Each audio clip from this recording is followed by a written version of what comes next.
welcome to Concept to Culture. Today we have with us architect Shruthi, and she will be taking us through her process. We have themed this particular podcast is called as Designing Without a Manual. So what does it take to really run a firm, set up a business?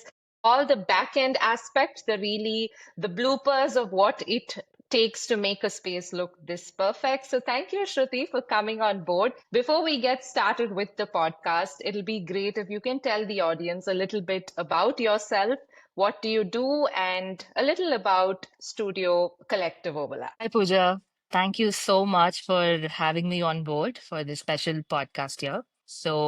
I'm really taken aback by the fact that how, you have collected various people from different facets of field, and then they come together to do the podcast and they reveal some insights about, other people would never know. So kudos to you for getting us all on this single platform, which is multidisciplinary. To start with, we are a boutique firm located out of Bangalore. So I run this firm with my partner, architect Rakshit, and we are called Collective Overlap.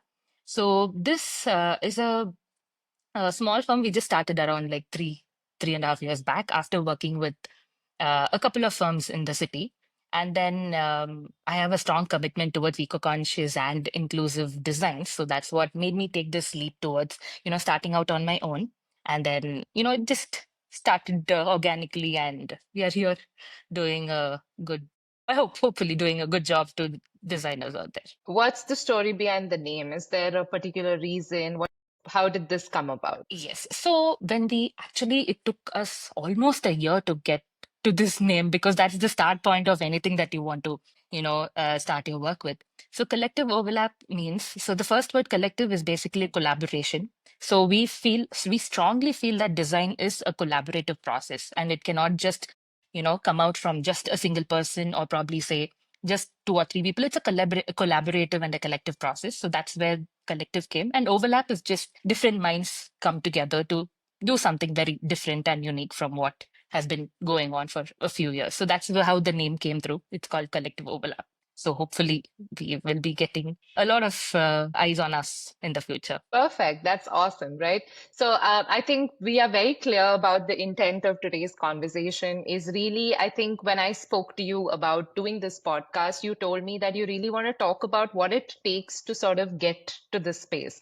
Because I feel we are, there is a notion with design, there's a notion with architects, right? That you are somewhere proportional to that output, right? But there is so much that you go through. There are hurdles we face, and how does that sort of shape the spaces? So I'll get right into it to sort of ask you, what was your first step, right? What is it when you first stepped into practice? What were some things that were really unknown to you? And if there is something that gave you like a guiding force, what would it be? Okay. So after working in a few firms, when we are very sure that we want to start out on our own, the first biggest unknown is the simplest of the things, how to run a business or how to run a small firm. So that was the biggest unknown that guided us throughout this so many years that we are into practice. But nobody actually, teaches you, or nobody hands you over this guidebook as to, okay, you do this, that's when you get succeeded in life, or you don't do this, this will become a great mistake of your life. So that was never handed over to us. So basically it's the simplest of the things, like how to run a business, or as simple as, like how do we go forward with approaching clients, or how do we go forward with getting a new project. Everything from the start, from zero, is completely was unknown to me and everybody else who's starting out on our own. So when I was working in the firms, we were actually taking a lot of things for granted. So everything was handed over to us on a silver plate. For example, as simple as, the vendor collection, as simple as what materials you ought to select, or as simple as, the style that you have to concentrate on for a particular project was all guided. And they were just giving you like things that, okay, do this, do that. But when you start on your own, nothing. It's just you are blindfolded and you're just left into a tunnel as to you have to figure out even the simplest of the things. You won't believe me, just 2 weeks back, we were setting up our email and it actually took us 2 days to just set up an email. So even that small thing takes a lot of time and, each and everything. So you have to act as your own social media manager. You have to be your own project manager, you have to be your own architect, you have to be your own client relationships manager. So everything was completely unknown to us. And that's how it all started. The guiding force per se, it would basically be from the practice that we have had before, from dealing with a lot of clients and working in big firms in the city. So that's what guided me to start on my own. So there has always been this learning curve. You start in ground zero and then you slowly move towards achieving things on your own and people get to know you. And we don't do things to just attract people's attention, but we are a little grounded and see what we can give best for people who trust us and give their spaces to design to us. So that has been the major guidance force for us to start this on our own. So I think while I've been speaking to a few architects and designers, so something I've sort of realized is we've spoken about function, we've spoken about aesthetics, but if you're somebody who, as you evolve as a designer, I feel there is another layer which is intention, right? Which really is the anchor for anybody or anybody's practice to sort of keep going, right?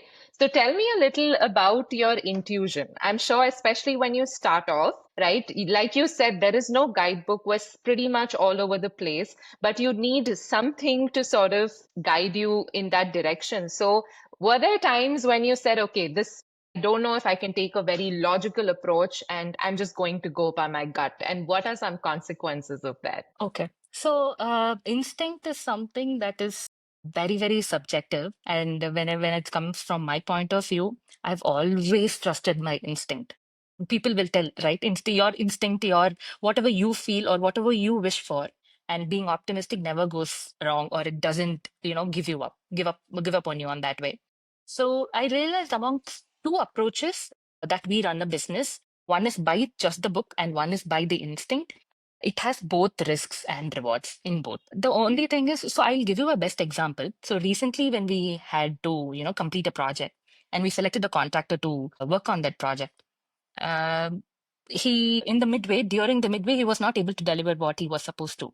So by the instinct, we were able to tell him that you don't continue it, we will look for somebody else. So that, as small as that, actually, we were able to complete the project because we took that instinct and we were able to change that person midway. Otherwise, it would have been a disaster. But I would also tell that the same instinct was that we chose that contractor in the first place when the beginning of the project. So that's when it also depends on, what is the type of instinct or what is where you are using that.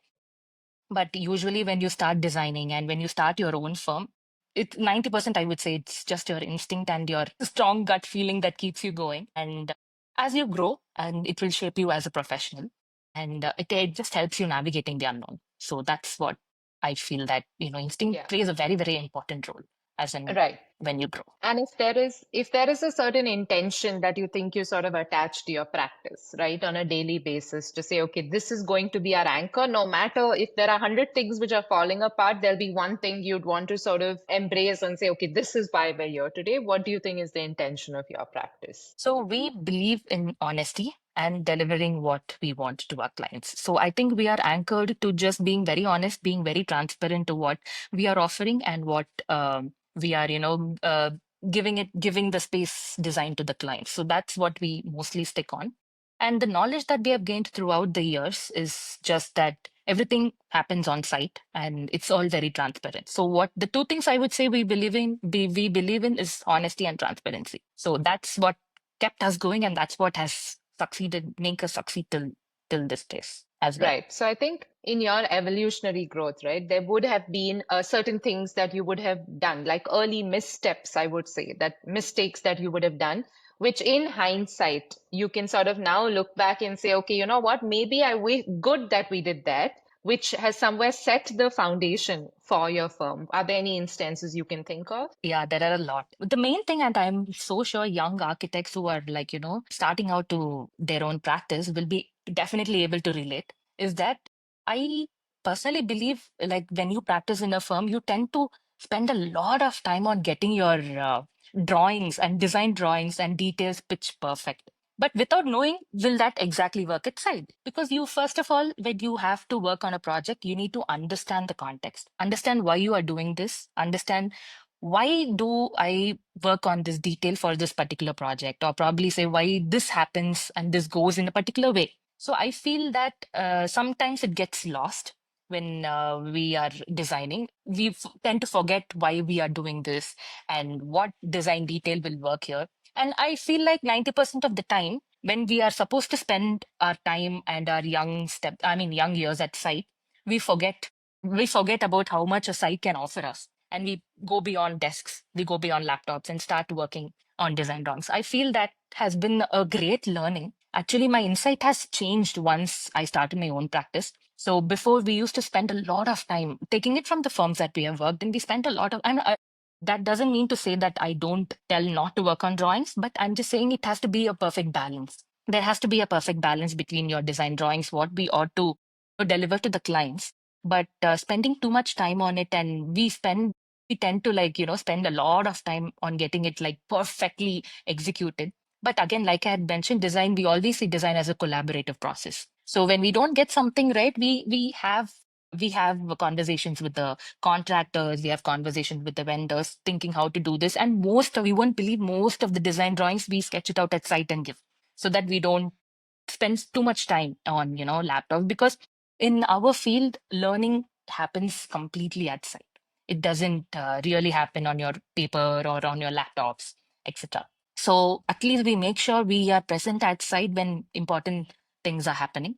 And that's one of the misstep, I would say, that, I mean, I'm sure young people who are graduating will be able to understand, because I've heard so many people who are doing their internships and like, we are not getting a good enough site exposure, or we are not able to deal in the field, or how does it exactly work, how am I, so few people won't even know how their drawings are getting executed at site. But that is very important.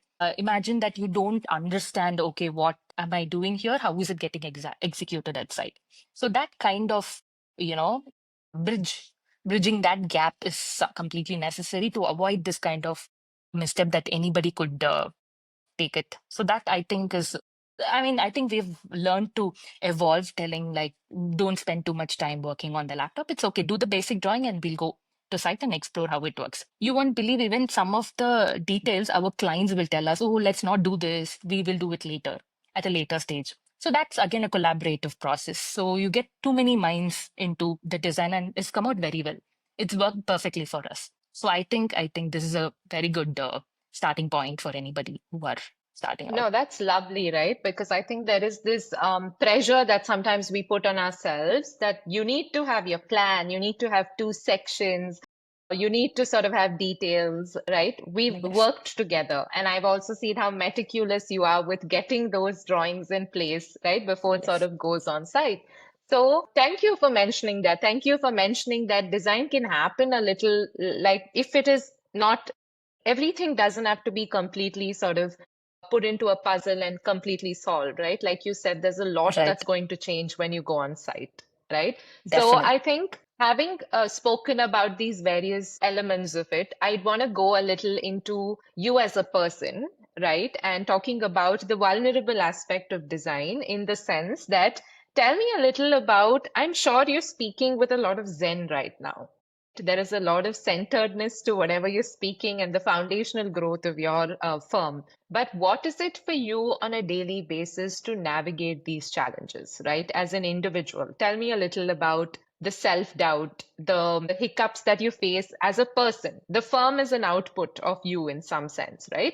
So tell me a little about what does it take on a daily basis for Shruti to wake up, to build that resilience? It takes a lot of self-work first to convey, right? To show up. We Yes. know how tedious, how strenuous this can be. So tell me a little about you as a person and the flip side of also being a designer on a daily basis. Okay. So this actually a nice question, because I've not really thought of. I've not taken a step back, so I've just been rushing. Okay, let me get this project going. Let me get this, I don't know, the elements of design going. But I've not really taken a step back and have thought about, okay, what makes me. That's your question. What Yeah, keeps me going?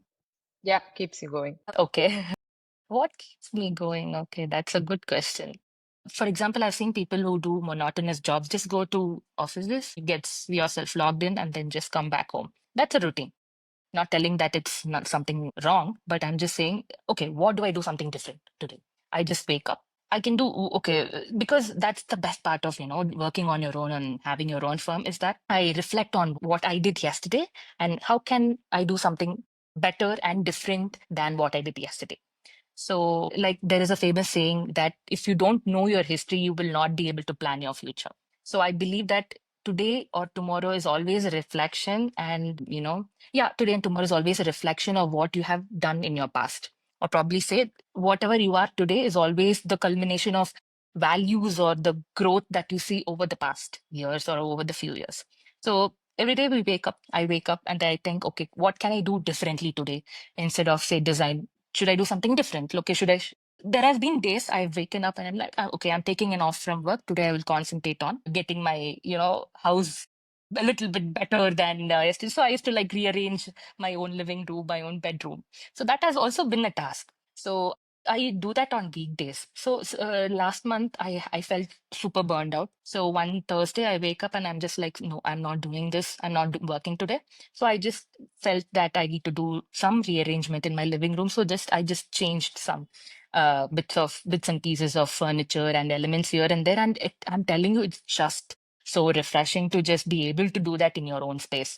So, so you spend your 99% of the time designing better places for your clients and for people whoever come into your life. But at the end of the day, you lack that. I won't even say you lack, but at the end of the day, you feel that, okay, why am I not doing this for myself? I should feel proud of who I have become and I can do the same thing for myself. So that's what, keeps me going. And I think that's what it is Yeah, to I think do it's this. I think there's so many things you sort of said in this small little, aspect, because I think there was also what I was also asking is how do you sort of navigate self-doubt, right? So I'd want to say that as individuals, this is something I've understood, and I think especially when you're in a creative field or any field, as a human being, there's always a doing aspect and there's a being aspect, right? The doing is that you're doing one thing after the other. You have to show up. There is bread and butter. You need to pay bills, right? You have to show up for that. After a point, nothing else matters, right? And then there's a being aspect. Now, for you to really do, it's very important you learn to just be. For you, that coping might be to sort of rearrange things. And I think unknowingly, I do this a lot, right? Whether I'm angry, whether I'm upset, Mm. something I Mm. resort to is resetting the place. And I feel Yes. I find a lot of answers, whether it is with design, whether it's a creative block, whether it's a burnout, to say, okay, you know what? I feel like there is something that's coming back, right? That's Definitely. spacing it out. Right now, Yes. I think burnout is a very big thing that, especially in our generation, we're dealing with, right? So one of the aspects that you sort of said was you're rearranging these things, you're finding your way of coping. So can I also sort of reiterate this as the way you deal with burnout is to space out things, to space things out and Yes. say, okay, you know what, I can't do this today, and you sort of space it out. Would that be Yes. something? Yes. Yeah? Yes. All right. I think that's also to get more clarity in what you would want Mm. to do in the next couple of days or probably say couple of weeks. Because I'm so glad that we as professionals we have that flexibility of work timing or working hours or probably say even working weeks. For example, we can take 2 weeks off and we can just work for the next 1 to 2 months continuous state, whereas people who are unfortunately working for someone or working in a big company might not be able to do.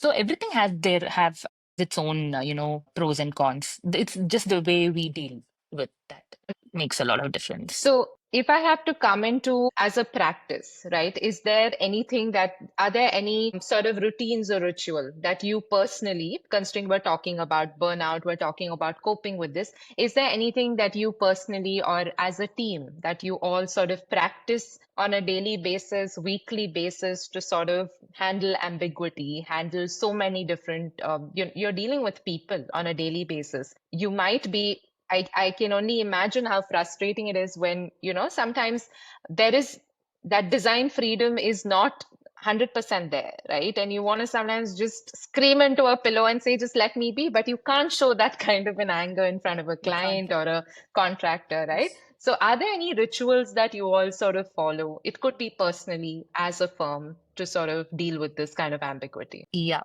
So to answer this question, feel okay. So one practice that might help us to come out of this, monotonous life and just getting burned out is that we do a strength and a weakness analysis internally. So we don't only do it for ourselves, we do it for the projects we take in, we do it for the clients we deal with, we do it even for the vendors or the consultants that we usually work with. In case if we are doing a new project and then we get a new type of consultants, then we do the SWOT analysis. I think that's quite familiar in the corporate world. I don't know, but this is very, very important. And I think it has worked wonders for us. So, what happens in a large design firm is that when you start out, you are expected to handle a lot of things that you might not even be capable of. Because I've been in that space. Because I know that I've been given so many things that I don't know if I'll be able to finish it, but still we somehow coped up and we were able to navigate through those times. But still I feel that now when we are in this stage, so what we do, we analyze. When we get in a person, we analyze if he'll be able to first do it, because that's very, very important. You don't want the other person getting burned out. You don't want the other person, after 2 months or 3 months down the line coming up and saying that no, I can't do this anymore, because that's where it'll lead to eventually. Because there is a point of time where you put in a lot of work to a person who is not who is not, I would put in other terms, that who is not an expertise in that field that you are looking at. So I feel that we'll have to first analyze the strength and the weakness, and what are the opportunities that this person or this project could give us, and what are our threats if we take this project, or if we deal with such a type of a client, what is the losing point that we have on our hand. So all this we analyze, and that's when we come to a conclusion that what is the way forward. And probably we will take that step from now. And this has worked wonders internally within our team, that when we work. For example, just a simple example. So we are two partners who work together, and I'm very good at managing people, and I'm very good at, speaking, getting clients on board and doing this marketing and research analysis, etc. Whereas the other person, he's very good in design and he's the creative head. We actually call him the creative head of the team. So we split our roles and responsibilities in such a way that majority of the creative side he takes care of, and majority of the managing part is my role.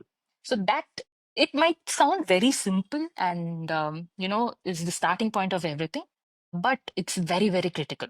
And that's what actually leads to burnout. For example, if I take all the burden of, say, design, or if the other person takes all the burden of even managing the clients, even getting the vendors on board, it will be a complete chaos. That kind of, analyzing the strengths and then dedicating and allocating the roles accordingly is something that we practice internally to avoid burnouts even in the future. So I would suggest that's a very great practice to do in even any firm or office, or you can even do it personally. You don't need to work for yourself, and even you don't need to work with someone to just do a SWOT. So you need to understand that, that's quite No, important. that's very true, right? Because you can't be everything all at once, right? So, That's true. how can you sort of delegate? How can you space out? And I think most importantly, to understand the dynamics of the company and the personalities you have in the company, right? Now, you sometimes it's like asking an elephant to, sort of, I mean, asking a Simple. fish to climb a tree. It's not going to happen, right? Because there are some things we like, some things we've expertise, there are some things you feel the drive for. So how much as principal architects or heads are we really trying to understand that about our employees, right?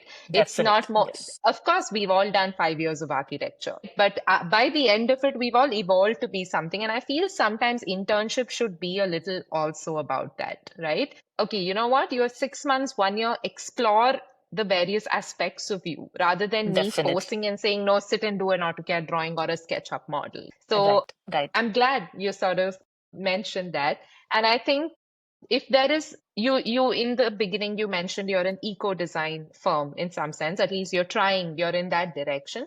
So if there was Yes. something that you had to unlearn over the years when it comes to running an honest, a very sustainable in some sense, an eco design firm, what would it be? What's been your biggest unlearning? Biggest unlearning, I mean, throughout the years that you're Yeah, asking, or it's over the okay. years Okay. with respect to, yeah. So actually, so what I used to think is that there is no unlearning as such, but unlearning is such a big word, and that's very important. So from my personal experience, where we used to work in a firm, two or three firms to be precise, we dealt with a large, how do I say, large scale projects. huge scale projects. And I always felt that, okay, I'm learning so much. So my learning is directly proportional to the scale of the project. So that's our basic understanding for anybody who is, interning or anybody who's working in a firm. Even when people pass out of architecture, they tend to choose MNCs and they tend to choose like huge firms or firms that work with large scale projects, so that their understanding is that when I get to work in a large scale project or when I get good exposure in this firm, I will learn a lot. But that is completely that's not completely the notion that's built with, because I will tell you from my personal experience from the 5 years that I have worked from the 5 years that I worked in a firm, for the past 3 years my learning has been 200% of what I have worked in a firm, because we don't deal with large scale projects. It's all to start with, how it works. It's just like hardly say 1,000 square feet house, or probably say 2,000 square feet house. It never goes beyond that, to at least in your Mhm. early stages of your career. So here, what could be unlearned is that even in a small scale project, your learning is indirectly proportional. I learned a lot even while designing a 600 square feet retail store when compared to what I learned doing 10,000, 20,000 square feet residences working in previous firms. So I think that is that kind of notion is set. Like people think that if you work in a large scale firm, you will learn a lot. And I think that's nothing wrong, because it's eventually we are wired in a way that okay, you get to do a lot of drawings, you get to meet a lot of people, but again, actual learning happens when you deal with small scale projects on your own.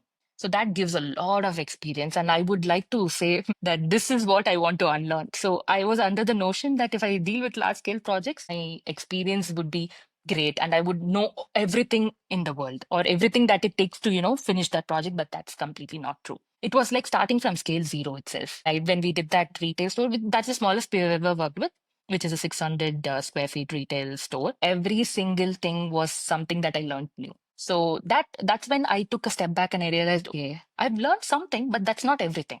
Something that you start on your own and you do it yourself is when you will learn a lot more when compared to what you've been learning through the years. So I think that's been a biggest unlearning thing for me. Yeah, and if we have to talk a little about, especially because you're saying when you work with so many varieties of projects, how do you sort of stay rooted to your core values? Like we said, there is a functional, there's an aesthetic. Would that be a part of your intention? Like, how do you sort of, so we've called this podcast concept to culture, right? And I ask this to every architect because it's so interesting to see the kind of, approaches I get to this, right? So there is concept, there is a cultural influence, whether you like or not, there is an influence which happens on whatever you create, right? Especially in a country like India, it's so context driven. It's beautiful to see what comes out of it, right? So what I'm trying to sort of ask you is, how do you stay rooted to these core values, to the core beliefs, and say, okay, you know what?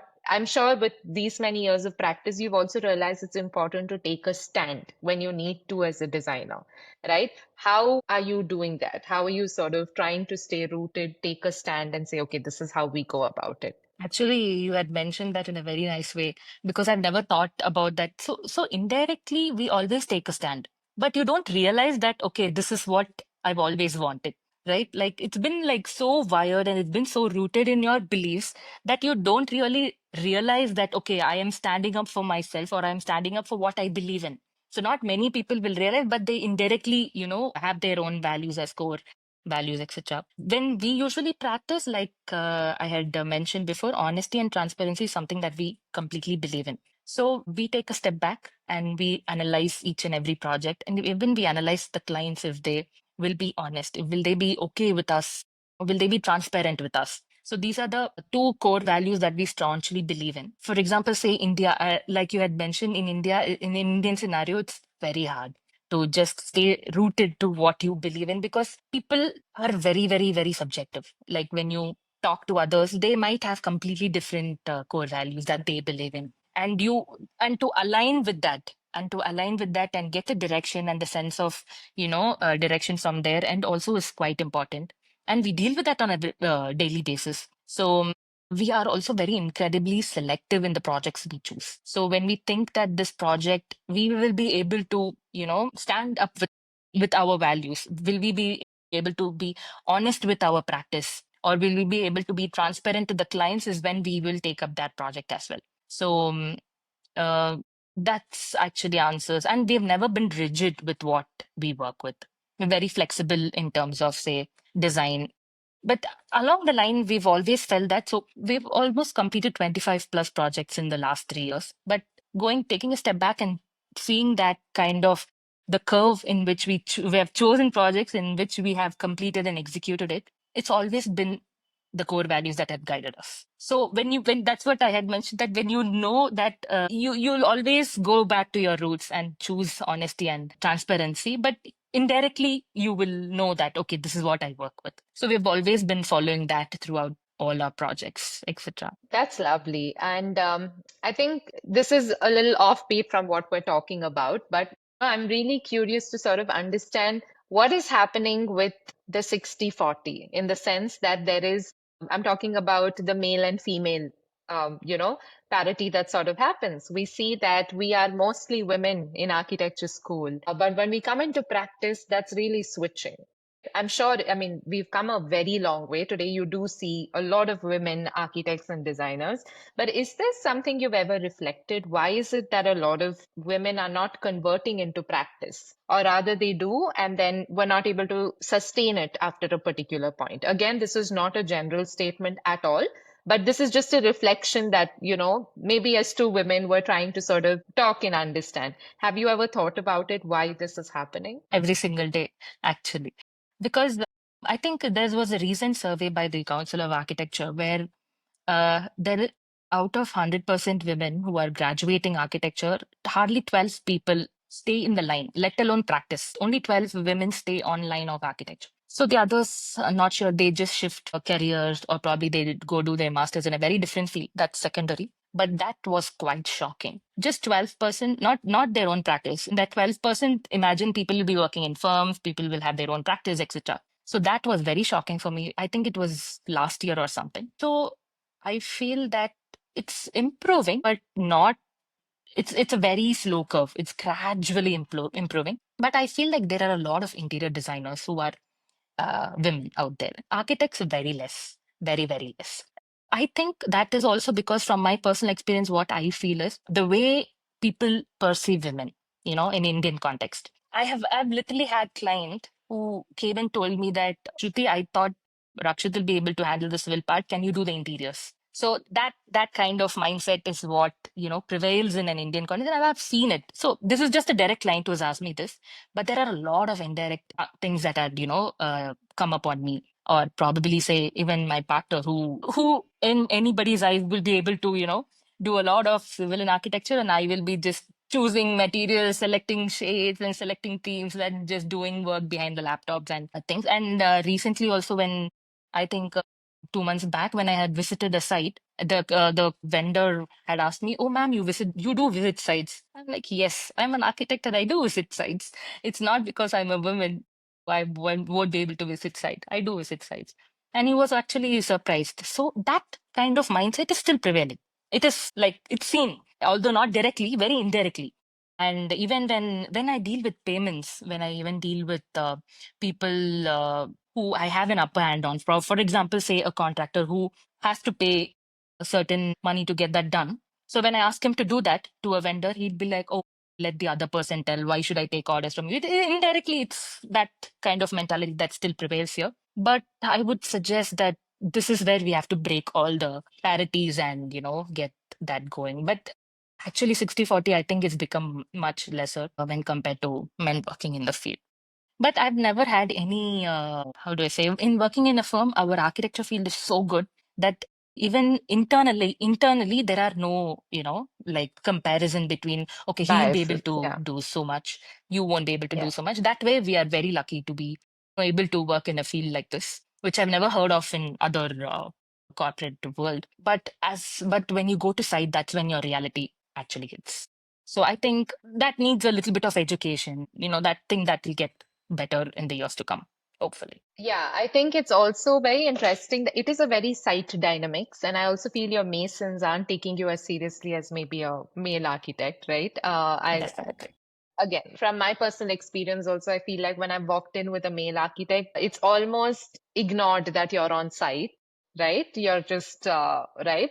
So how do you, and yeah, and you're very right. I think it's a lot of times it's assumed that you take care of the pretty things only, the styling, the decor, the color, right? I love it. I absolutely love it. That is something I've niched into, but it would be not Yes. fair to assume that, as a woman, that's the only Yes. sort of strength Yes. that I have. So I was just sort of curious because I've been talking to a lot of people about this, what's causing this, right? And I'm sure it is sometimes hard to wake up with that same zeal every day and say, okay, you know what? Despite all of this, I'm going to go back there and keep doing what I'm doing. So kudos to you and everybody out there who's building that Of course. resilience and saying, because Yes. change begins with you and you're making that effort to break this pattern, right? And Definitely. breaking patterns is a very, very hard thing because you're taking a lot of that load, a lot of that Load. beating for that unlearning to happen, right? So if I have to sort of end this wonderful conversation, which I think went in so many beautiful directions, if we had to sort of write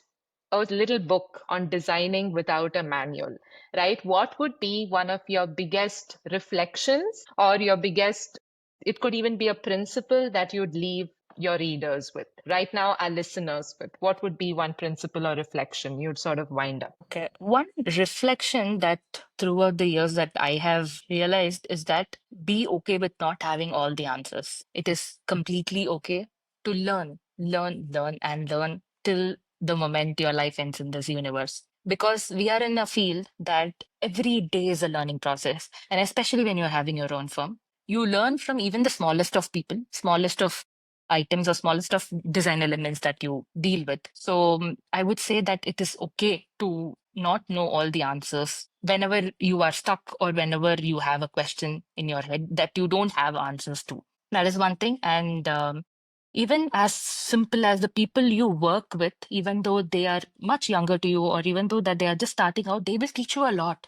They will definitely teach you a lot. So be open and stay curious, and it's okay to not have known everything. It's okay to not have answers to everything that you have questions for. So that is the guiding principle that I work with. It's okay. That's the thing. Lovely. Thank you. So I think we're so beautifully ending this podcast by letting everyone it's absolutely okay, right? There's no one way to do everything, anything. And thank you for sharing all the ethos, all the various beliefs that you run your firm by. It was such a privilege to have you on our show.